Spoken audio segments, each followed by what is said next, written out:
Bonjour à tous, bienvenue dans cette nouvelle séance matinale. On commence avec le rappel légal habituel. XTB France informe les participants que la présentation à venir et les informations qui vont être dispensées ne constituent pas en aucune manière une sollicitation ou une incitation à acheter ou vendre des produits financiers. Voilà, donc on commence avec le calendrier macroéconomique donc de ce mercredi 6 décembre.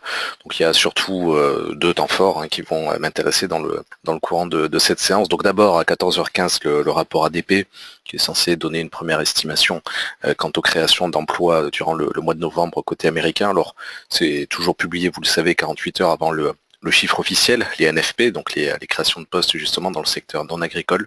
Donc l'on découvrira à 14h30 ce vendredi, donc exceptionnellement, parce que normalement ça aurait dû être publié vendredi dernier, chaque premier vendredi de chaque mois, mais à cause de Thanksgiving, tout a été un petit peu décalé au niveau des publications américaines. Et puis surtout donc dans un deuxième temps, les chiffres habituels du mercredi après-midi, donc à 16h30, les stocks hebdomadaires de pétrole, notamment de pétrole brut, dévoilés par le département de l'énergie. Ça fait suite donc à la publication d'hier soir, dans le courant de la nuit, à 22h40, avec l'estimation de l'API que je vous invitais donc à surveiller, donc qui effectivement table sur un recul de 5,5 millions de barils. J'espère qu'on sera sur un recul encore plus marqué, typiquement moins 6, moins 7, moins 8 millions, de sorte à provoquer encore un petit élan haussier sur les valeurs pétrolières, sur le Brent et le WTI. Alors, dans l'immédiat, en tout cas sur euro-dollar, donc ça s'est un petit peu redressé. Il y a toujours ces inquiétudes qui pèsent sur le dollar américain à l'approche, donc vous le savez, du vote de vendredi qui est censé éviter la fermeture partielle des administrations américaines, puisqu'il y a ce vote budgétaire assez important, cette échéance. Donc, dans un premier temps, c'est vrai que le dollar perdait un petit peu de terrain. Pour le moment, on revient sur le point d'entrée que je présentais donc ces derniers jours aux clients, les 1,1820. Je vais garder mon même objectif, les 1,1880 pour les prochaines séances, 1,1890 plutôt en réalité.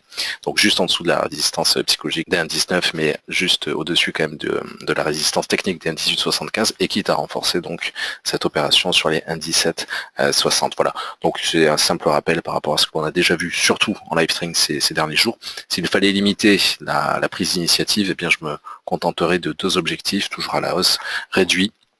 Donc sur les 1,1835, pas un grand intérêt, celui-ci, puisqu'on est qu'à une dizaine de pips de ce niveau-là, mais surtout les 1,1860, voilà, s'il fallait un véritable objectif un peu plus conservateur, un peu plus proche pour les prochaines heures, sans avoir besoin de viser donc les 1,1890 pour les prochaines séances. Voilà, pour consulter l'intégralité de ce Good Morning Market sur une sélection de 7 actifs dont le DAX 30, l'or, le WTI, et le Bitcoin, n'hésitez pas à nous contacter si vous n'êtes pas encore client chez XTB ou à consulter gratuitement sur notre site xtb.fr ou sur Xstation la version longue et complète de cette vidéo. Bonne fin de matinée à tous et rendez-vous à 12h30 pour notre séance de live trading de ce mercredi. À tout à l'heure.